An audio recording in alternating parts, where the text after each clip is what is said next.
أعوذ بالله من الشيطان الرجيم. بسم الله الرحمن الرحيم.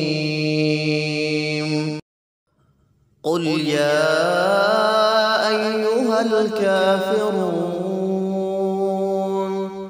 لا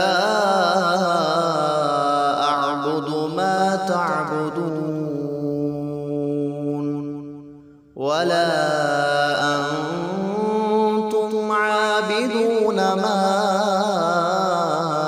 أعبد ولا أنا عابد ما عبدتم ولا أنتم عابدون ما أعبد لكم دينكم ولي دين.